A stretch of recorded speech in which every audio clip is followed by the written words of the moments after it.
तो गाइस अगर आप भी DUS सोल के स्टूडेंट हैं और आपके पास भी management principle and application subject है तो मैं आपको आज एक हेल्पफुल कंटेंट प्रोवाइड करने वाला हूँ उसके रिलेटेड में।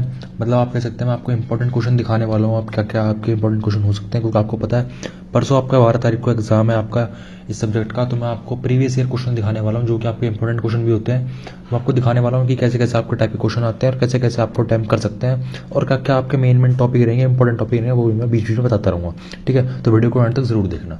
सबसे पहले मैं आपको दिखा रहा हूँ 2023 का जो आपका क्वेश्चन पेपर आया था DUS में, वो दिखा रहा हूँ। बीकॉम ऑनर्स का आप देख सकते हैं, लिखा बीकॉम ऑनर्स का ये आपका आया था। तो मैं आपको पहले ये दिखा देता हूँ क्या क्या क्वेश्चन आए थे, किस तरह के क्वेश्चन आए थे। सबसे पहले आप फर्स्ट क्वेश्चन पे जाएंगे तो मैं जस्ट कर देता हूँ थोड़ा सा। हाँ, जैसे कि आप फर्स्ट क्वेश्चन देख सकते हैं मैनेजमेंट के रिगार्डिंग है। आपको ना पहले मैं बता देता हूँ, टिप दे देता हूँ पहले ही कि आपको कैसे करना है। आपको पता होगा पहला क्वेश्चन ना आपका हमेशा मैनेजमेंट और कोऑर्डिनेशन ये दो टॉपिक के रिलेटेड होगा। आप यहाँ भी देख सकते हैं, आप मैनेजमेंट के बारे में बताया हुआ है, कोऑर्डिनेशन के बारे में। मैंने पूरा क्वेश्चन नहीं पढ़ा है पर मैंने ऊपर की लाइन देख के पढ़ चुका हूँ। मतलब मैंने ऊपर का एक वर्ड देखा ना भाई मैनेजमेंट, ये मैनेजमेंट लिखा है और इसकी पहली लाइन देखी मैंने वाई इज कोऑर्डिनेशन। मैंने कोऑर्डिनेशन देखा, पूरा क्वेश्चन मैंने देखा, बस मैंने कोऑर्डिनेशन देखा और इसमें मैनेजमेंट देखा। इससे मेरे को ये आइडिया मिल गया भाई इसमें मेरे को मैनेजमेंट और कोऑर्डिनेशन में मेरे को जो भी आता है मेरे को वो लिखना है। ठीक है, अब आप पूरा क्वेश्चन पढ़ेंगे जैसे मैंने पढ़ूंगा अब यहाँ पे कि management is the effective utilisation of human capital material resources to achieve the enterprises objective discuss this statement and importance of. अब ये इंपॉर्टेंस पूछी हुई है मैनेजमेंट की, मतलब मैनेजमेंट के बारे में पूछो एक तरह से देख रखा है। अब मैंने पूरा पढ़ा, अब कोई बच्चे जो होंगे ना वो अपने दिमाग से थोड़ा चतुराई से करेंगे तो क्या करेंगे, वो पूरा क्वेश्चन पढ़ेंगे। उनको आधे बच्चों को तो लाइन समझ नहीं क्या कहना चाह रहा है और किसी को समझ आएगी तो वो समझेगा भाई क्या बोल रहा है, objective material resources human resources क्या पूछना क्या चाह रहा है। तो आपको सिंपल एक ट्रिक बता दूंगा। एक तो आप ये भी दिमाग में रख सकते हैं कि पहला क्वेश्चन ना हमेशा मैनेजमेंट और कोऑर्डिनेशन ये दो टॉपिक पे होता है, तो आप इनको अच्छे से प्रिपेयर कर सकते हैं। मैंने काफी सारे एग्जाम में देखा है पहला टॉपिक या पहला क्वेश्चन जो आप कह सकते हैं ना यही पूछा जाता है मैनेजमेंट और सेकंड पार्ट पूछा जाता है कोऑर्डिनेशन। ठीक है, ये पूछा जाता है। देखिए मैंने पूरा क्वेश्चन नहीं पढ़ा है पर मैंने मैनेजमेंट पढ़ा, कोऑर्डिनेशन पढ़ा ना, इससे मेरे को ये आइडिया मिल गया ये क्वेश्चन पूरा मैनेजमेंट के बारे में। अब ये लाइन मेरे को फर्क नहीं पड़ता क्या लिखा है यहाँ पे। ठीक है, आप पढ़ सकते हैं, पढ़ना है तो आपको, पर मेरे को इतना दिख गया भाई मैनेजमेंट के बारे में। अब मैं मैनेजमेंट के बारे में मेरे को जो आता है ना मैं सब लिख दूंगा। मतलब ये नहीं सोचूंगा भाई क्वेश्चन में क्या पूछा क्या नहीं पूछा, मैं सब लिख दूंगा। ठीक है, पहले मैनेजमेंट क्या होती है वो लिख दूंगा, उसके ऑब्जेक्टिव करेक्टरिस्टिक जो भी है वो एक जगह पे लिख दूंगा। ठीक है, और उसकी इंपॉर्टेंस जो पूछी है मैं वो लिख दूंगा। ठीक है, तो मैं सिंपली एक वर्ड देख के समझ गया क्वेश्चन मैनेजमेंट का है, मैं लिख दूंगा। तो आपको ज्यादा दिमाग मारने की क्वेश्चन में जरूरत नहीं होती, आप सिंपली एक वर्ड से समझ जाते हैं किस टॉपिक का क्वेश्चन है और क्या टॉपिक में लिखना है आपको। ठीक है, इसमें भी आप देख सकते हैं coordination is considered as the essence of management, technique effective for coordination आपसे पूछी है। सबसे पहले आप कोऑर्डिनेशन के बारे में लिख दो भाई पूरा। ठीक है, जो भी कोऑर्डिनेशन होता है क्या होता है, इफेक्ट टेक्निक्स पूछिए कोऑर्डिनेशन की। तो आपको अगर आता भी नहीं है ना थोड़ा आप समझोगे भाई टेक्निक क्या होती है, क्या टेक्निक होगी, कोई अलग से टेक्निक दिखाई होंगी क्वेश्चन में, मतलब बुक में हमने याद नहीं करी, कुछ नहीं, दिमाग से आपको लगाना है। सबसे पहले आपको लिखना है यहाँ पे कोऑर्डिनेशन है, कोऑर्डिनेशन के बारे में आपको जो आता है वो लिख दीजिए। टेक्निक ऑफ इफेक्टिव कोऑर्डिनेशन, क्या क्या टेक्निक करे जो कोऑर्डिनेशन हमारी इफेक्टिव हो जाए। तो उसमें यही यार कोऑर्डिनेशन के बारे में ले जाता है, कोऑर्डिनेशन हमारी बहुत वो होती है, मतलब सिंक कर देती है सारी ऑर्गेनाइजेशन की एक्टिविटी को, कोऑर्डिनेशन से कॉन्फ्लिक्ट्स नहीं होते। ठीक है, और रिसोर्सेज का वेस्ट नहीं होता जब सारे मैनेजमेंट में, मतलब सारे उसमें डिपार्टमेंट में कोऑर्डिनेशन होता है। मतलब आपको ज़्यादा ना कुछ नहीं दिमाग लगाना है, कोऑर्डिनेशन ये लिखी डिफाइन लिख दी, थोड़ा एक्सप्लेन कर दिया उसको। ठीक है, और उसके बारे में ना सारा ऑब्जेक्टिव बना के लिख दो यार, इतना क्वेश्चन ऑन द पॉइंट जाने की जरूरत नहीं है। आप कहेंगे डिस्कस द टेक्निक क्या है, टेक्निक का आपको टेंशन लेने की जरूरत नहीं है, आप अपने आप से लिख के आइए आपका हो जाएगा। ठीक है, ज़्यादा ऑन द पॉइंट करने की जरूरत नहीं है। आप नीचे जाकर सेकंड पार्ट में जो और वाला पार्ट है उसमें यह क्वेश्चन आया है कॉन्टीजेंसी थ्योरी। देखिए मैंने पूरा नहीं पढ़ा, मैं गया मेन में, मेरे को दिख गया टॉपिक यहाँ पे कॉन्टीजेंसी थ्योरी, मेरे को टॉपिक दिख गया सीधा कि टॉपिक लिखा। ठीक है, अब मैं इस टॉपिक को पकड़ लूंगा। ठीक है, evaluate the approach of management, अब मेरे को उससे कोई फर्क नहीं पड़ता, मैं लूंगा कॉन्टीजेंसी थ्योरी। अब मुझे पता है कॉन्टीजेंसी थ्योरी क्या होता है कि सारे थ्योरीज को कंबाइन करके सबका इस्तेमाल करना, किसी एक पे डिपेंड रहना, सबका इस्तेमाल करना, ये होता है इसका मतलब। ठीक है, तो मैं क्या करूंगा ना इस क्वेश्चन में कॉन्टीजेंसी थ्योरी के बारे में मेरे को जो पता वो लिख दूंगा, डिफाइन लिख दूंगा, उसके बारे में लिख दूंगा, भर के लिख दूंगा कि सारे कि इसमें कोई एक पर्टिकुलर वो थ्योरी का इस्तेमाल नहीं करा गया है। इसमें दिखाया गया है कि सारे मैनेजमेंट में मैनेजर जो है सारे थ्योरीज को कंबाइन करके यूज करे तो सबसे एफिशिएंट मेथड निकल सकता है। ठीक है, तो सबको वो करे ताकि सबसे ना सबका थोड़ा थोड़ा बेनिफिट मिल सके सारी थ्योरीज का। मुझे इतना मोटा पता है तो मैं सब कुछ ना अपने से बना के लिखूंगा कॉन्टीजेंसी थ्योरी, बट देखते ही मेरे को ज़्यादा पढ़ने की जरूरत नहीं है। अब यहाँ पे define Indian Athos theory, Athos for management, ठीक है। मैं एथोस, मेरे को देखो ये चैप्टर आता नहीं है, मैंने चैप्टर ना छोड़ा हुआ है, पर मेरे को ना देखो छोड़ा हुआ है मैंने, पर मेरे स्टूडेंट छोड़ा हुआ है कि मैं पढ़ाता नहीं इसको, इतने क्वेश्चन आते नहीं है, ठीक है। पर यहाँ पर define ethics theory of management, ठीक है, फॉर मैनेजमेंट। तो मेरे को इतना समझ गया भाई एथिक के बारे में कुछ बात हो रही है घूम फिर के, ठीक है। एथिक मैनेजर के लिए कोई एथिक की बात हो रही है, ऐसा कुछ शायद मैं वो अनुमान लगा रहा हूँ। तो मैं कुछ भी अपने आप से लिख दूंगा, इंडियन एथिक्स लिख दूंगा, मैनेजमेंट के बारे में लिख दूंगा, कुछ भी लिख दूंगा, जरूरी नहीं क्वेश्चन में पूछा है आपको इसके बारे में नहीं आता, आप कुछ मत लिख के आइए भाई। एथिक्स के बारे में लिख दीजिए, क्या होता है मैनेजमेंट में, एथिक्स कैसे काम आते हैं लिख दीजिए। और या तो ज़्यादा आपको नहीं आता है, टेंशन क्यों ले रहे हो, जब मैंने पहला क्वेश्चन बता दिया कि मैनेजमेंट और ऑर्डिनेशन के बारे में आएगा, तो भाई सीधा वही कर लो ना भाई, क्यों इतना वो करना है आपको, सेकंड पार्ट में जाना है, ठीक है। मैं सेकंड क्वेश्चन आपको दिखा देता हूँ। सेकंड क्वेश्चन है मैनेजमेंट बाय ऑब्जेक्टिव, देख लो मैंने पहले वर्ड से समझ गया, ये मैनेजमेंट बाय ऑब्जेक्टिव एक टॉपिक है बुक का, ठीक है, एक टॉपिक है आपकी बुक में दिया हुआ है। मैं इतना समझ गया भाई मैनेजमेंट बाय ऑब्जेक्टिव के बारे में पूछा हुआ है, पूरा आप पुष्ट पढ़ेंगे तो आपको समझ आएगा। Management by objective is a comprehensive management system which integrate में manager activity in systematic way stated objective, ठीक है। प्रोसेस पूछा उसके बारे में, देखा इतना पढ़ के कोई मतलब नहीं है। मैंने पढ़ा मैनेजमेंट बाय ऑब्जेक्टिव, मैं समझ गया मैनेजमेंट बाय ऑब्जेक्टिव में मेरी बुक में क्या क्या दिया हुआ है, उसमें डिफाइन दी हुई है, उसमें सीधा प्रोसेस ही दिया हुआ है, ठीक है। क्या होता है तो मैं कुछ नहीं करूंगा, मैं अपने आप से मैनेजमेंट के बाद ऑब्जेक्टिव की डिफाइन लिख दूंगा, एक्सप्लेन कर दूंगा कैसे कैसे होता है, एग्जांपल लगा दूंगा उधर, और उसके बाद मैं ना सीधा भाई इसके प्रोसेस जो है वो लिख दूंगा, ठीक है। आपको पूरे क्वेश्चन में कंफ्यूज बिल्कुल नहीं हो रहा है, जैसे आप देख सकते हैं 6 लाइन का क्वेश्चन दिया है। अब आप बच्चे भाई इसको पढ़ के कंफ्यूज होंगे, 6 लाइन में भाई क्या पूछा हुआ है, इतना बड़ा क्वेश्चन है।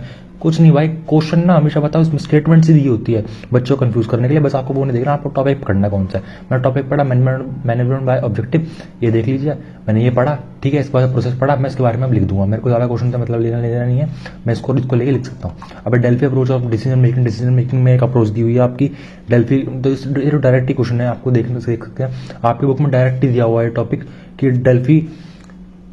कि Delphi approach of decision making क्या होती है, तो आप तो पढ़ के सिंपली यहाँ से कर सकते हैं, आपने पढ़ा होगा। तो सेकंड अगर और पार्ट में देखें तो आपका आया हुआ है इंडस्ट्रियल स्ट्रक्चर क्या होता है, और मिचेल ई पोर्टर, ठीक है। मिचेल ई पोर्टर के बारे का रूल पूछा हुआ है, मतलब वो उसने थोड़े से वो दिए थे अपने ना डेवलपमेंट के स्ट्रक्चर दिए हुए थे।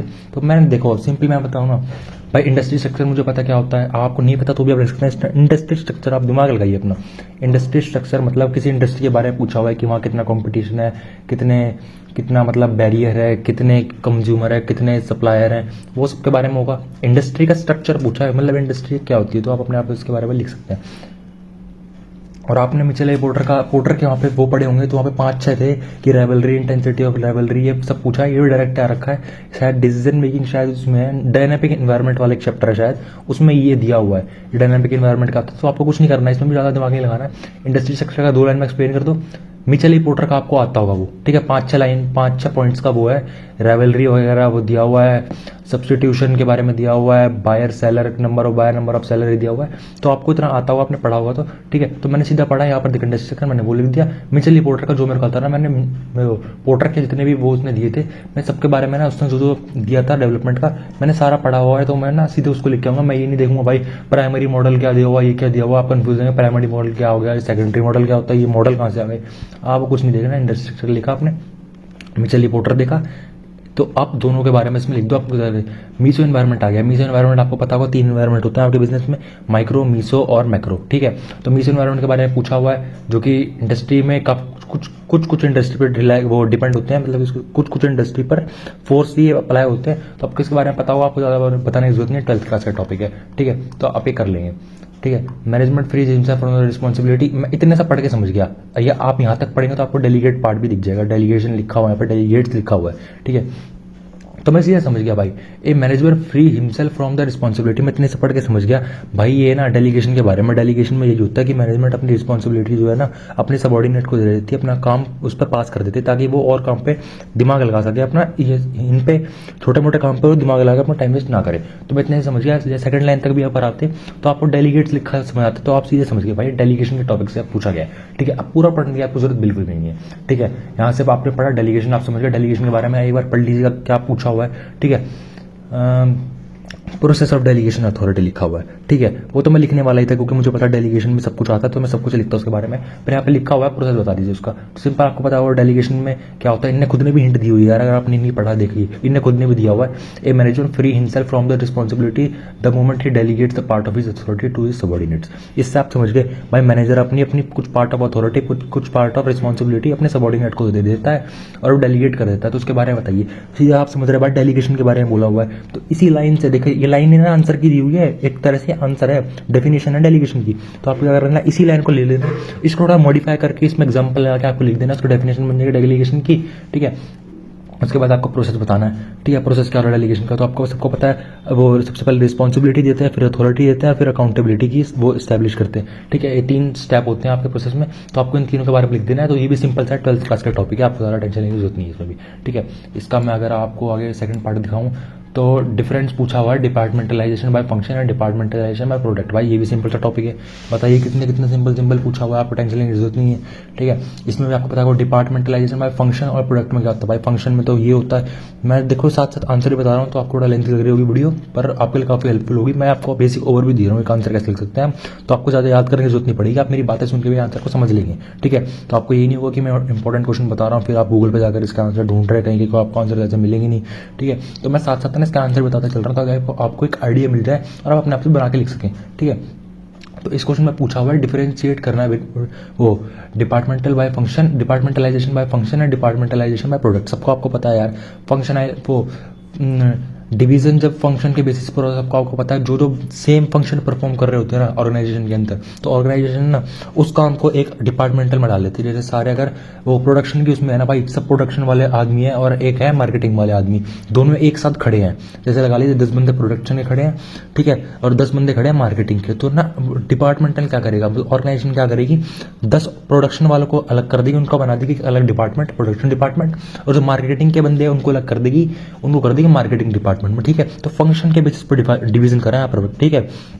फंक्शन के बेसिस मतलब 10 बंदे थे जो प्रोडक्शन फंक्शन वो कर रहे थे, काम कर रहे थे प्रोडक्शन में, ठीक है, तो उनका अलग फंक्शन बना दिया, जिससे अलग उनका डिपार्टमेंट बन गया। और मार्केटिंग के 10 बंदे थे, उनका अलग उनके फंक्शन के हिसाब से उनका डिवीजन कर दिया, तो एक मार्केटिंग का डिपार्टमेंट बना दिया, सारे फंक्शन वालों को मार्केटिंग डिपार्टमेंट के अंदर डाल दिया। तो ये होता था फंक्शनल डिपार्टमेंट, ठीक है। तो मैंने इसको ओवरव्यू दे दिया। अब आपको प्रोडक्ट वो डिवीजन बाय प्रोडक्ट करना वो बताता हूँ मैं क्या होता है, ठीक है। प्रोडक्ट में सिंपल होता है, ये उसी ऑर्गेनाइजेशन के लिए होता है, आपको ना इसी को कन्वर्ट करके लिख के आने के लिए मैं बता रहा हूँ, ये सिंपल वर्ड में मैं आपको बता रहा हूँ कैसे लिख सकते हैं।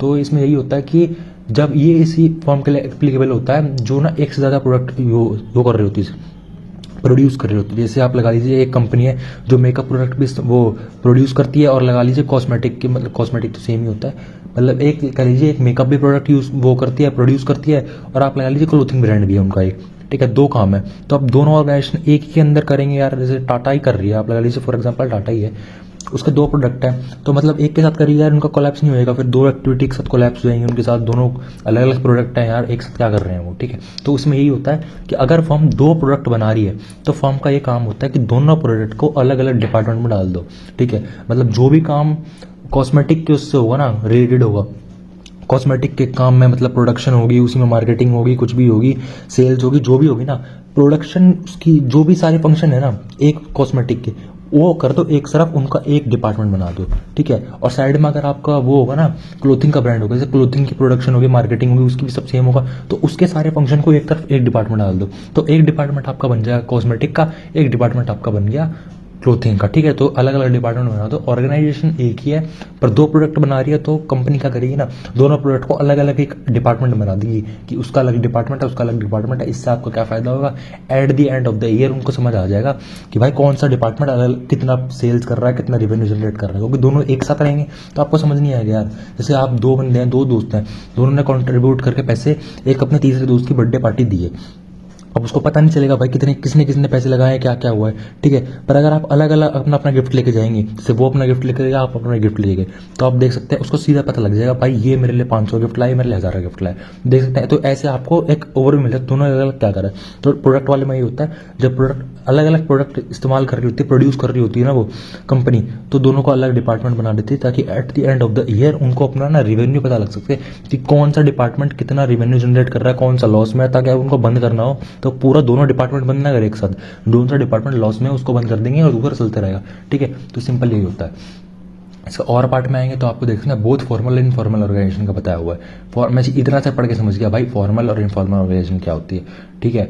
और इसमें नीचे लिखा हुआ है are the just two blades of the same scissor, ये लिखा हुआ है, इससे मेरे को मतलब नहीं है, मैं समझ गया फॉर्मल और इनफॉर्मल ऑर्गेनाइजेशन। अब मैं इससे अपने आप लिख सकता हूँ कि फॉर्मल में भाई स्केलर चेन ऑफ कम्युनिकेशन होती है, इसमें नहीं होती, ठीक है। इसमें सिस्टमेटिक वे में काम होता है सारा, और ऑब्जेक्टिव अचीव करना सबसे मेन मोटिव होता है कंपनी का। इसमें कंपनी का ऑब्जेक्टिव सबसे ज़्यादा साइकोलॉजिकल नीड या कह लीजिए एम्प्लॉयज़ की जो नीड है ना भाई वो सेटिस्फाई करना उनका सबसे मेन मोटिव होता है। तो आपको सबको ये पता होगा इनफॉर्मल में क्या होता है, फॉर्मल में क्या होता है। फॉर्मल में सिस्टमेटिक वे में कम्युनिकेशन होती है, इसमें र्यूमर्स ज़्यादा फैलते हैं, इसमें बात जल्दी स्प्रेड होती है, तो इसमें काम धीरे धीरे होता है, बातें धीरे धीरे स्प्रेड होती है, क्योंकि सारे मतलब पूरे घूम फिर के बातें जानी होती है, तो मतलब उसमें नहीं होती। पर इसमें भाई कोई भी किसी को भी कुछ बोल सकता है, तो सीधा भाई सीधा इन्फॉर्मेशन पास हो जाती है बहुत कम समय में, ठीक है। इसलिए रूमर्स भी बनते हैं। तो आपको इतना पता होगा फॉर्मल इनफॉर्मल ऑर्गेनाइजेशन के बारे में, 12th क्लास में भी था बिजनेस स्टडीज़ की आपकी बुक में।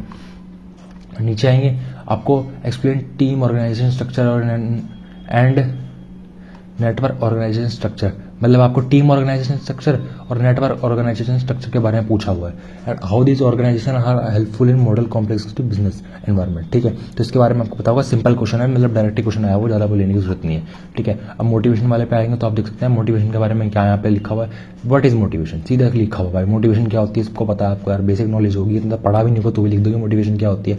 मोटिवेशन होती है भाई किसी को कोई भी ना लालच देना ताकि वो काम ना अच्छे से परफॉर्म करे, उसको ना ज़्यादा बोलने की जरूरत ना पड़े, बस वो ना लालच के बलबूते पे जल्दी काम कर ले। जैसे आपको लालच देते ना भाई कोई कि भाई तू मेरा काम कर दे, तेरे को मैंने 5,000 रुपये का एक वो दिला दूंगा, कुछ भी सामान दिला दूंगा, तो आपको भाई बताने की जरूरत नहीं है फिर आपको कैसे काम करना है, वो आपको बताएगा नहीं कैसे काम करना, आप खुद ही वैसे काम करो, क्योंकि आपको लालच दिख रहा है, आपको दिख रहा है 5,000 रुपये, ठीक है। तो वो अपने आप काम करोगे, आपको कोई जरूरत नहीं होगी उसको बताने की कैसे काम करना है, अपने आप ऐसा काम करोगे ताकि मुझे 5,000 रुपये मिल जाए। तो मोटिवेशन ये होता है आपको देना, ठीक है। वेरियस टाइप ऑफ मोटिवेशन क्या होते हैं, various type of factor effective motivation, क्या क्या फैक्टर होते हैं भाई, काफ़ी सारे फैक्टर होते हैं जो मोटिवेशन को अफेक्ट करते हैं। अगर आपको नहीं भी पता तो आप सीधे सीधा ना कैरेक्टरिस्टिक लिखा हुआ यहाँ पे मोटिवेशन की, कि मोटिवेशन ये होता है, साइकोलॉजिकल फिनोमिना होता है, कॉम्प्लेक्स होता है, ये होता है, वो होता है, ठीक है। फाइनेंशियल मोटिवेशन होता है कि कोई पैसे देता है, कोई सैलरी दे दी, कोई बोनस वोनस दिया, फाइनेंशियल होता है। और आप नॉन फाइनेंशियल भी होता है मोटिवेशन, जिसमें आपको रिकॉग्निशन दे दिया, आपको अच्छा स्टेटस प्रोवाइड कर दिया, या आपको ना एक मतलब पैसे से हटके जो भी आपको अच्छी चीज़ प्रोवाइड करी है वो आपको नॉन फाइनेंशियल मोटिवेशन में आता है। और जो भी आपको पैसे से रिलेटेड है, मतलब आपको बोनस दे दिया, सैलरी दे दी, या कोई पे दे दिया, या कोई आपको एक्स्ट्रा चार्जेस दे दिए, मतलब एक्स्ट्रा वर्किंग के एक्स्ट्रा चार्ज दे दिए, मतलब ओवर वर्क के चार्ज दे दिए, तो वो फाइनेंशियल मोटिवेशन में आता है, ठीक है। तो पैसे से आपके करे जाते हैं, इतना आपको पता होगा। लीडरशिप में आपको leadership is the essence of management, ठीक है। इतना सा बढ़ के मैं लीडरशिप समझ गया, ठीक है, कि लीडरशिप के बारे में पूछा हुआ है, तो मैं ना समझूंगा कि मैं लीडर हूँ, ठीक है। और मैं क्या करता हूँ ऑर्गेनाइजेशन में अपने बारे में लिखूँ कि लीडर क्या होता है।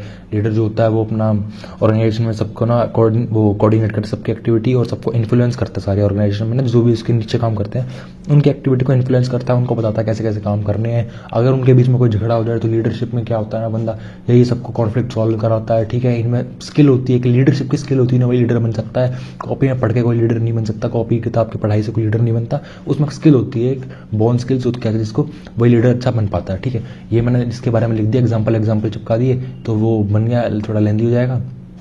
नीचे आया तो मेरे को दिख गया various type of leadership style, ठीक है। 12th क्लास का टॉपिक है भाई पूरा ही क्वेश्चन, ठीक है। और ये भी देख सकते हैं आप कितना सारा 12th क्लास का पूछा हुआ है, तो बीकॉम तो अभी आई नहीं है, आप कह सकते हैं। अगर आपने पढ़ा भी नहीं है ना 12th में, थोड़ा पढ़ा हुआ आपने बोर्ड के टाइम, तो भी आप निकाल देंगे आराम से। तो भाई मैं जितना भी आपको दिखा रहा हूँ, मैं आपको एंड में दिखाऊंगा अभी कितना 12th क्लास का पूछा हुआ है, जो कि आपको टेंशन लेने की जरूरत नहीं है, आप 12th क्लास के हिसाब से पास हो सकते हैं। यहाँ पर लीडरशिप स्टाइल में आ गया, आप यहाँ देख सकते हैं कि मैनेजमेंट के बारे में पूछा हुआ है, लीडरशिप क्या होती है मैंने आपको बता दिया। Various type of leadership style सबको आपको पता है भाई।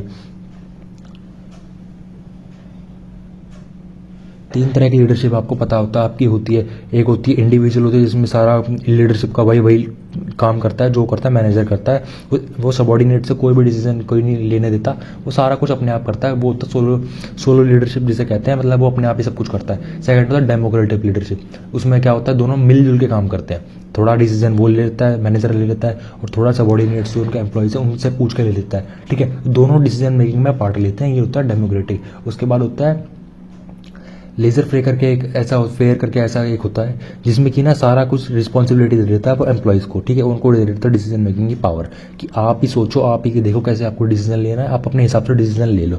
और ये ज़्यादातर जब भी होता है जब आपके स्किल्ड एम्प्लॉय होते हैं ना, जब भी ऐसा होता है, क्योंकि उनको पता है लीडर को यार कि सारे स्किल्ड एम्प्लॉय अपने आप डिसीजन ले लेंगे, इनको पता है कैसे क्या सही है क्या गलत है, इनको वर्क के बारे में सारा नॉलेज है, तो वो जब ऐसे ही कर देता है, लीडरशिप की पूरी अथॉरिटी डेलीगेट कर देता है ताकि वो अपने आप डिसीजन ले सकें और जल्दी जल्दी डिसीजन ले कर सके। मेरे से वो ज़्यादा वो ना करे, बार बार आके पूछें या मेरी राय ना लें, वो अपने आप कर लें। और जब भी करते हैं जब वो स्किल्ड एम्प्लॉय होता है कंपनी में, जब भी मैनेजर जो लीडर होता है ना, वो सारी अथॉरिटी डेलीगेट कर देता है लीडर अपने सबॉर्डिनेट्स के ऊपर, ठीक है। अब फिफ्थ क्वेश्चन में आएंगे ना, यहाँ देख सकते हैं, हाँ, और एक और दिया हुआ है इसका पार्ट, इसके लीडरशिप के बारे में पूछा हुआ है, इसके बारे में सेम वही चीज़ पूछी हुई है भाई साहब, घूमा फिर आगे वही दिया हुआ, बस इस क्वेश्चन का ये बदल दिया, आप सेम लिख के आएंगे पास हो जाएंगे, ठीक है। यहाँ पे देख सकते हैं इकोनॉमिक वैल्यू एडेड मेथड ये है, मैं आपको रिकमेंड करूँगा ना ये करो भाई, 12th क्लास का देखो मैं दिखाया था पूरा 12th क्लास का ये पूरा टॉपिक है भाई, ये उसमें जाना ही क्यों है भाई, वैल्यू एडेड मेथड ये मेथड आता आपको ये भी होगा, इकोनॉमिक्स में पढ़ा होगा वैसे तो आपने, पर भाई सिंपल क्वेश्चन है भाई, ये बेसिक नॉलेज का क्वेश्चन है, पढ़ना भी नहीं पड़ेगा इसको पास करने के लिए, तो ठीक है, तो आप ये कर सकते हैं, कोई टेंशन वाली बात नहीं है आपको, ठीक है। फिफ्थ क्वेश्चन में जाएंगे, फिफ्थ क्वेश्चन काफ़ी बड़ा दिया हुआ था ना, केस स्टडी टाइप दी हुई है, देख सकते हैं, इतना बड़ा पढ़ो, ठीक है, तो ये पढ़ना पड़ेगा पूरा, ये इधर का पढ़ना पड़ेगा पूरा, और इधर का पढ़ना पड़ेगा पूरा, ठीक है, और इसके बाद यहाँ तक पूरा पढ़ना पड़ेगा। इतना पढ़ने के बाद आपको क्या सॉल्व करना है, आपको ये 2 क्वेश्चन सॉल्व करने हैं। मैं इससे अच्छा रिकमेंड करूँगा भाई इस पे आ जाओ सीधा, ठीक है, सीधा देखो management challenges of 21st century, आपको पता होगा 21st सेंचुरी में जो भी मैनेजमेंट यार फेस कर रही है चैलेंजेस, सबको आपको पता है यार, एआई आ चुका है तो एआई से और दिक्कत आ रही है, ठीक है, ह्यूमन नौकरियां इतनी नहीं है, मतलब मैनेजमेंट को जो भी दिक्कत हो रही है, ठीक है, जो वो सिंपल बात है कि आपके आज के दिन भाई डायनामिक इन्वायरमेंट है, कभी भी कुछ भी हो जाता है, कभी भी कोविड आ जाता है, कभी भी कुछ भी हो जाता है, तो कंपनियों को काफ़ी लॉस होता है उसकी वजह से, ठीक है। जो भी आपके कंज्यूमर है उनका भाई टेस्ट बदलता जा रहा है, सारे बाहर के कंट्री को देख के फॉलो कर रहे हैं अपना फैशन मॉडल, ठीक है, तो उनका ना चेंज हो रहा है सारा ना टेक, वो कह सकते हैं उनका टेस्ट चेंज हो रहा है क्लोथिंग में, या कह लीजिए कुछ भी हो रहा है, ठीक है। तो आपको इतना पता होगा यार कंज्यूमर ना अपना टेस्ट चेंज कर रहा है, मतलब इंडिया को छोड़ के ना बाहरी कंट्री का वो फॉलो कर रहा है, नाइकी के पेयर चाहिए आज के टाइम पे सबको, तो ये देख सकते हैं आप आज के टाइम में ना कंज्यूमर का जो टेस्ट है वो चेंज हो चुका है, वो चले गया बाहरी कंट्री की तरफ पे, तो वो भी चैलेंज है कंपनी के पास, क्योंकि कंपनी के पास इतनी सेल्स नहीं हो पाती, इतना वो क्राउड नहीं आ रहा, क्योंकि सब भाई बाहर की तरफ देख रहे हैं, बाहरी कंट्री की तरफ, तो एक कुछ चैलेंजेस है, आप अपना दिमाग लगाएंगे तो भी आपको आ जाएंगे।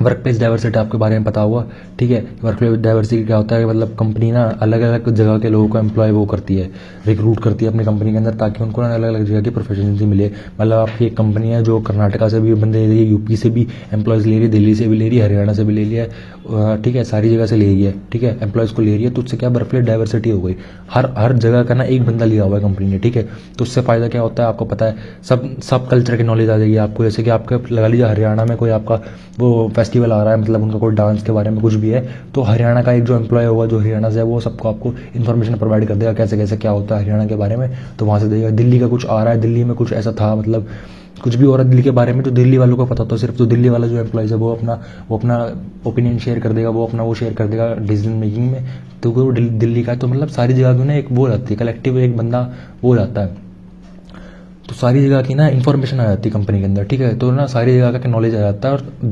दिमाग जो है ना सारी सिटी के दिमाग लगते हैं, यूँ ही नहीं है दिल्ली के बंदे ले लिए वो एक तरह का दिमाग लगा रहे हैं, सारे अलग अलग स्टेट के बंदे ले लिए, अलग अलग जगह के बंदे ले लिए भाई, तो कंपनी को ना दिमाग अलग अलग तरह के दिमाग मिल गए, एक दिल्ली में रहने वाले का दिमाग मिल गया, एक हरियाणा में रहने वाले का दिमाग मिल गया, ऐसा होता है, ठीक है। और एक क्वेश्चन है, ये आप भी सिंपल थ्योरी बेस्ड है, सिंपल डायरेक्ट क्वेश्चन है, आप कर सकते हैं, ठीक है।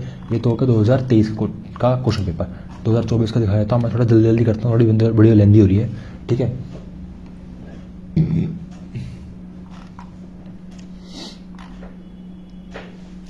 सबसे पहला क्वेश्चन था, देखो 2024 का अब आ गया है, देखो मैं दिखा भी देता हूँ एक बार आपको, ऊपर मैं जाऊँगा 2024 का लिखा है, तो 2024 का पेपर आप देख सकते हैं, बीकॉम ऑनर्स का है, ठीक है, मैं आपको अब ये दिखा देता हूँ।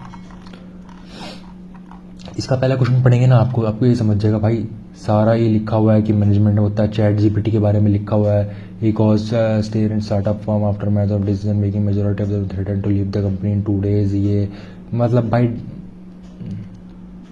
देख सकते हैं आप, इतना मैंने पढ़ा, इतना मेरे को पढ़ने के बाद ना इतना आपको समझ नहीं आएगा आप कहीं क्या बोलना चाह रहा है भाई, ये पता नहीं क्या कहानी से लिख दी है, पर आपको ये नहीं पढ़ना है, आप सीधा नीचे आओ, नीचे लिखा हुआ highlight the crucial role and significance of management in the contemporary business operation, इसमें मैनेजमेंट का रोल दिखाना भाई कैसे, जैसे यहाँ पे लिखा हुआ है कि मेजोरिटी ऑफ एम्प्लॉयज़ थे वो धमकी दे रहे थे कि कंपनी लीव कर देंगे, मतलब क्या डिससेटिस्फेक्शन है अमंग द एम्प्लॉयज़। तो आपको पता नहीं कि यार मैनेजमेंट क्या क्या कर सकती है। मैनेजमेंट भाई एम्प्लॉयज़ को सेटिस्फेक्शन प्रोवाइड कर सकती है, उनके भी गोल्स अचीव करने में हेल्प कर सकती है, ठीक है। और काफ़ी सारे पॉइंट इसमें दिए हुए हैं, उसको आप देख के ना कम्युनिकेशन में ब्रेक डाउन ऑफ कम्युनिकेशन है। तो मैनेजमेंट क्या कर सकती है, सिस्टमेटिक कम्युनिकेशन की चेन वो कर सकती है, अप्लाई कर सकती है कंपनी के अंदर, इसमें सिस्टमेटिक कम्युनिकेशन हो। तो मतलब आप मैनेजमेंट का रोल पूछा हुआ, मैंने कैसे आपको बताया था कि पहला क्वेश्चन मैनेजमेंट के रिगार्डिंग आता है, तो आप देख सकते हैं मैनेजमेंट के बारे में पूछा हुआ है। अगर आप इसमें भी नहीं पढ़ेंगे ना, मैनेजमेंट के बारे में अपने आप भी लिखाएंगे तो मार्क्स मिल जाएंगे, ठीक है। ये सिर्फ ऐसे आपको डराने के लिए कहानी लिखी होती है पूरी, ठीक है। सेकंड क्वेश्चन में आप फिर से देख सकते हैं कोऑर्डिनेशन के बारे में लिखा हुआ है, कोऑर्डिनेशन क्या होती है, और लेवल अप, ठीक है। सारी जगह पे कोऑर्डिनेशन चाहिए होती है, फिर आपको पढ़ना नहीं है कुछ भी, ठीक है। सीधा आपको कोऑर्डिनेशन के बारे में जो भी आपको मैंने बताया था पिछले एग्जाम में, मतलब पिछले क्वेश्चन पेपर में, वो आपको सेंड रहे, तो आप इतना समझ गए होंगे। मैंने 2 साल के पेपर दिखा दिए। इस पिछले साल भी फर्स्ट क्वेश्चन आया था आपका मैनेजमेंट का, ठीक है। इस साल भी फर्स्ट क्वेश्चन मैनेजमेंट का आया। पिछले साल भी सेकंड पार्ट आपका कोऑर्डिनेशन आया था, इस साल भी सेकंड पार्ट कोऑर्डिनेशन आया। तो आप सिंपली इतना समझ गए हैं भाई मैनेजमेंट के बारे में और कोऑर्डिनेशन के बारे में, तो आप सिंपली पढ़ लो, पहला क्वेश्चन आपका वही आता सेम टू सेम हर साल। तो आप ये 2 पढ़ लोगे तो आपका देख सकते हैं 9 मार्क्स का ये है और 9 मार्क्स का ये है, तो आपका 18 मार्क्स तो पक्के होगा, आपको पहले बता दे रहा हूँ मैं, ठीक है। एक पढ़ लो मैनेजमेंट के बारे में, एक पढ़ लो कोऑर्डिनेशन के बारे में, आपका अच्छा खासा निकल जाएगा, ठीक है। नीचे जाएंगे तो आपको ये क्वेश्चन देख सकते हैं, आप इतना मैं एक्सप्लेन नहीं करूँगा, वीडियो लेंथी हो रही है, ठीक है। तो ये आप देख सकते हैं कि ये क्वेश्चन है आपका, ठीक है। एक क्वेश्चन आपका ये सिस्टम अप्रोच के बारे में, सिस्टम अप्रोच, फिर मैनेजमेंट की अप्रोच आ गई भाई एक साथ। ये मैनेजमेंट में सिस्टम अप्रोच क्या होती है, मतलब सारे ओपन ऑर्गेनाइजेशन समझना होता है, ऑर्गेनाइजेशन के अंदर काफ़ी सारे ऑर्गेनाइजेशन में पार्ट होते हैं, काफ़ी सारे डिपार्टमेंट होते हैं, सबके वो एक्टिविटी सिंक करनी होती है। ऑर्गेनाइजेशन में अपना डायनेमिक एनवायरनमेंट में रहती है, ये होता है। आपकी बुक में सिंपल दिया हुआ है, सिंपल लिख के आएंगे तो आपके पास हो जाएंगे, नहीं तो आपको सिंपल मैंने बता दिया यार ये कर लो मैनेजमेंट और कोऑर्डिनेशन, सिंपली पहला क्वेश्चन निकल जाएगा, ये और वाला पार्ट करना ही क्यों है, ठीक है। पर फिर भी मैं क्वेश्चन आपको दिखा रहा हूँ, आप देख सकते हैं, अगर आपको करना हो तो आप कर सकते थे, ठीक है। और आपका ये क्वेश्चन आ गया, मैं सीधा क्वेश्चन दिखा रहा हूँ, अपने सोल्यूशन पे फोकस नहीं कर रहा हूँ ताकि वीडियो लेंथी दिखा रहा हूँ ज़्यादा, ठीक है। Explain the concept of bounded rationality in decision making. Decision making के रिलेटेड यहाँ पे लिखा हुआ है, what are the steps involve in rational decision making process, ठीक है। तो आप रैशनल वर्ड को हटाएंगे ना यहाँ से, ठीक है, तो आपको समझ जाएंगे डिसीजन मेकिंग के बारे में पूछा हुआ है, तो डिसीजन मेकिंग का प्रोसेस लिखा हो, डिसीजन मेकिंग के बारे में लिखा, क्वेश्चन हो जाएगा, इतना टेंशन लेने की जरूरत नहीं है, ठीक है। और यहाँ पे लिखा हुआ do you understand by focus business strategy. अब ये भी बिजनेस की स्ट्रेटेजी के बारे में पूछा है, cost focus differential focus strategy with the help of suitable example, ये क्वेश्चन आप अपने आप देख सकते हैं, ठीक है। और अगर आप वो पार्ट ना करें तो मैं आपको रिकमेंड करूँगा आप ये वाला पार्ट करते, अगर आपके पास एग्जाम आता था तो आप देख सकते हैं इसके बारे में यहाँ क्या लिखा, मैनेजमेंट बाय ऑब्जेक्टिव में इतना सा पढ़ के समझ गया कि मैनेजमेंट बाय ऑब्जेक्टिव के बारे में यहाँ पे पूछा हुआ है, ठीक है। तो मैं क्या करूँगा ना, सीधा मैनेजमेंट बाय ऑब्जेक्टिव के बारे में मेरे को जो पता है मैं लिख दूंगा, उसका प्रोसेस भी लिख दूंगा, शायद पिछले पेपर में भी था ये क्वेश्चन, तो आप देख सकते हैं, वेरीफाई कर सकते हैं। तो मैनेजमेंट बाय ऑब्जेक्टिव मैं लूँगा और मैं इसके बारे में पूरा लिख दूंगा, मैनेजमेंट बाय ऑब्जेक्टिव के बारे में मेरे को जो भी पता है, और मैं इसका प्रोसेस भी लिख दूँगा, प्रोसेस पिछले क्वेश्चन में ज़्यादा पूछा हुआ था, पिछले पेपर में ही पूछा हुआ था। तो मैं मैनेजमेंट बाय ऑब्जेक्टिव का सारा कुछ लिख दूंगा, एक्सप्लेन कर दूंगा और उसका प्रोसेस लिख दूंगा। मेरे को इतना टेंशन लेने की जरूरत नहीं है क्वेश्चन में, वो भी मेरे को समझ गया हूँ कि मैनेजमेंट बाय ऑब्जेक्टिव के बारे में क्वेश्चन है, तो मैं उसके बारे में लिखाऊंगा, मेरे को ज़्यादा पढ़ने की जरूरत है नहीं, ठीक है। Do you think planning is a मेरे फास्ट चेंजिंग एनवायरनमेंट, देख सकते हैं सिंपल इसमें पूछा हुआ है कि क्या आपको लगता है कि प्लानिंग फास्ट चेंजिंग एनवायरनमेंट में हेल्प करती है आपकी। तो सिंपल सी बात है यार, हाँ करती होगी। प्लानिंग आपकी यही होती है कि आपको क्या करना है, आपको पहले डिसाइड कर लेना होता है। और डायनामिक एनवायरनमेंट है, कभी भी कुछ भी रहता है, ठीक है। कभी भी कोविड आ जाता है तो प्लानिंग ही हेल्प करती है भाई, कैसे क्या करना है, कैसे क्या आप हैंडल कर सकते हैं, ताकि आपकी प्लानिंग के इस्तेमाल से आपको ना डायनामिक एनवायरनमेंट से बच सकें आप। तो आपको पता ही होगा प्लानिंग और डायनामिक एनवायरनमेंट को कंबाइन करके लिख दो, यहाँ पर आपका हो जाएगा। ऐसे मैंने क्वेश्चन दिखा दिया है, आप सर्च भी कर सकते हैं और आंसर आपको मिल जाएगा। सिंपल है क्वेश्चन, कुछ है नहीं, ठीक है।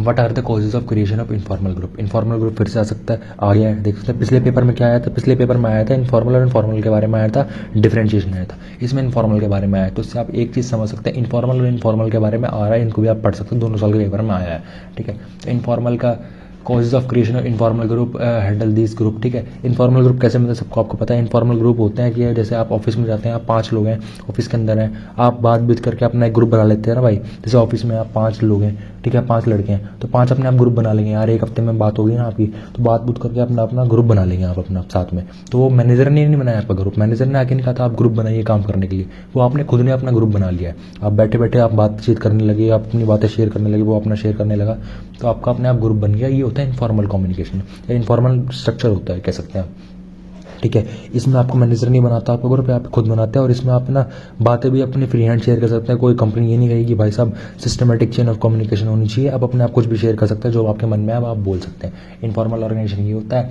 ठीक है। और आपको ये पता होगा डेलीगेशन के बारे में आ गया, मैं फिर नहीं बताऊँगा। पिछले क्वेश्चन में आपको देखा होगा, पिछले पेपर में भी डेलीगेशन के बारे में आया था, इसमें भी आया। डेलीगेशन भी इंपॉर्टेंट टॉपिक आप समझ सकते हैं। दोनों साल के पेपर में डेलीगेशन भी आया, तो डेलीगेशन भी अच्छे से कर लेना। डेलीगेशन सिंपल टॉपिक है, 12th क्लास का टॉपिक है, ठीक है। तो आप इसको भी सिंपली कर सकते हैं डेलीगेशन वाले क्वेश्चन को। इतना आप पढ़ने की जरूरत नहीं है, आपको समझिए कि डेलीगेशन होता है। तो डेलीगेशन आपको पता ही क्या होता है कि अपना वो आपको मैंने पिछले समझाया भी, तो आपको डेलीगेशन पता होगा क्या होता है कि मैनेजर जो होता है अपना काम डेलीगेट कर देता है सबॉर्डिनेट के ऊपर कि वो काम कर लेगा, और वो अपना फोकस करता है अपने मेन जो प्रोसेस होते हैं ना भाई उसके ऊपर करता है, ताकि छोटे मोटे काम में वो लगा रहता है। तो बड़े बड़े काम पे वो करता है, दिमाग लगाता है, अपना छोटे मोटे काम अपने सबॉर्डिनेट को दे देता है। तो आपको पता होगा डेलीगेशन पिछली बार आया, तो आप इसको अच्छे से पढ़ सकते हैं, इंपॉर्टेंट टॉपिक है, ठीक है। मैट्रिक्स ऑर्गेनाइजेशन और ये आपका और पार्ट में आपका ये दिया हुआ है मैट्रिक्स ऑर्गेनाइजेशन के बारे में, और सेकंड पार्ट ये आप देख सकते हैं, पढ़ सकते हैं, ठीक है। और नहीं तो मैं रिकमेंड करता अगर आपके पास पेपर आता है तो आप ऊपर वाला कर लीजिए, बिल्कुल सिंपल है ऊपर वाला, ठीक है। अब आगे इसमें motivation is the key of unlocking the potential of employees, ठीक है। भाई मैं इतना सा लेके समझ गया भाई मोटिवेशन के बारे में। मोटिवेशन पिछले पेपर में भी आया था, देखता हमने मैंने पिछले मोटिवेशन आप देख सकते हैं पिछले साल भी आया था। पिछले वाला प्रीवियस ईयर का जो पेपर मैंने दिखाया था उसमें मोटिवेशन था, ठीक है। मोटिवेशन के बारे में क्वेश्चन था, तो आप ये भी समझ सकते हैं भाई मोटिवेशन वाला टॉपिक है ना, ये भी काफ़ी इंपॉर्टेंट है। दोनों साल के क्वेश्चन पेपर में आया, दोनों साल ना दोनों मतलब कॉन्जिक्यूटिव ईयर के क्वेश्चन पेपर है, एक 2023 का, एक 2024 का। तो आप देख सकते हैं 2 साल लगातार आ रहा है, तो आप इस साल भी पढ़ सकते हैं, क्या पता आपका भी आ ही जाए, ठीक है। तो वही है मोटिवेशन के आपके बारे में बताया मैंने अभी वीडियो में पीछे डिस्कस करा था कि मोटिवेशन क्या होती है, क्या फाइनेंशियल मोटिवेशन होती है, नॉन फाइनेंशियल मोटिवेशन होती है, ठीक है। वो मैंने बताया था, ठीक है। वो आप देख सकते हैं। लीडरशिप स्टाइल के बारे में दोबारा क्वेश्चन आ चुका है। भाई साहब कितने क्वेश्चन रिपीट हो रहे हैं, आपको बिल्कुल सिंपल और मतलब इंपॉर्टेंट टॉपिक बता रहा हूँ इस वीडियो में, देख सकते हैं आप। पिछले साल भी आपने देखा होगा सेम टू सेम आपका यही आया था क्वेश्चन में, ठीक है। इस साल भी सेम टू सेम क्वेश्चन ही मिल रहे हैं भाई साहब, बस थोड़ी लैंग्वेज चेंज कर रखी है, बाकी आपके क्वेश्चन ना इस साल भी सेम आए, पिछले साल भी सेम आए थे, ठीक है।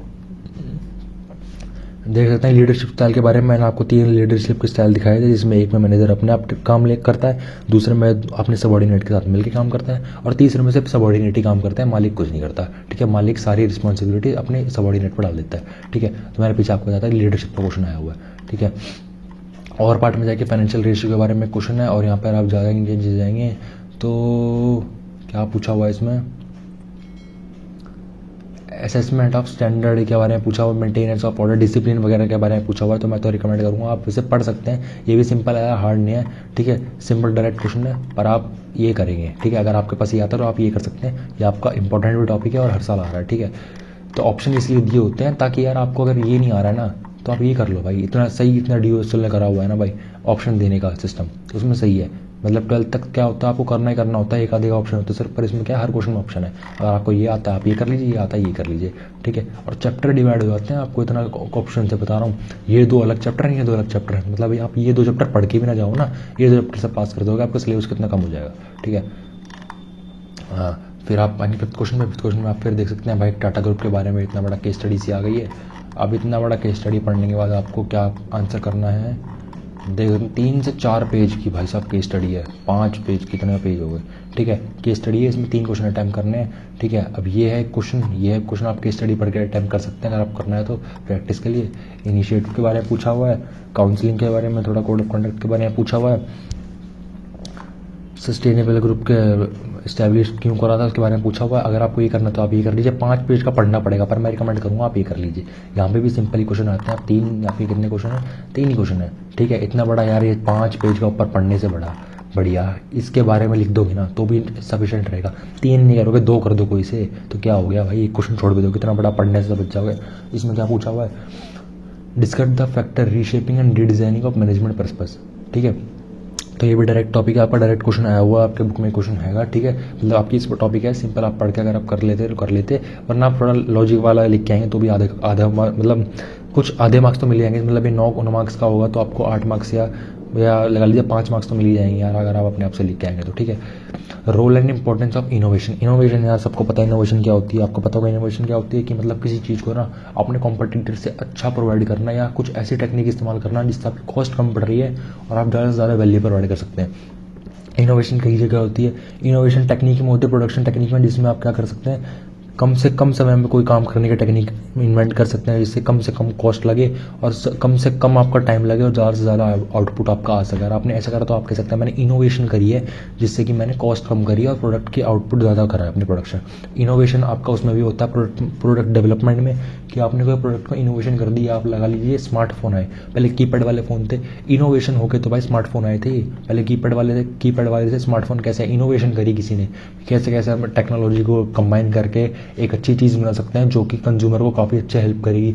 तो आप देख सकते हैं टॉर्च वगैरह, रेडियो वगैरह सबका धंधा बंद हो गया, सारी चीज़ें हमने एक जगह में डाल दी। तो इनोवेशन ही कहते हैं इसको कि एक चीज़ को इतना बेटर बना देना कि जो कंज्यूमर है बाकी चीज़ों से हटके आपका प्रोडक्ट इस्तेमाल करे, इसे कहते हैं इनोवेशन करना। ऐसी इनोवेशन, ठीक है। इनोवेशन के बारे में आप लिख सकते हैं, आपने पढ़ा होगा तो।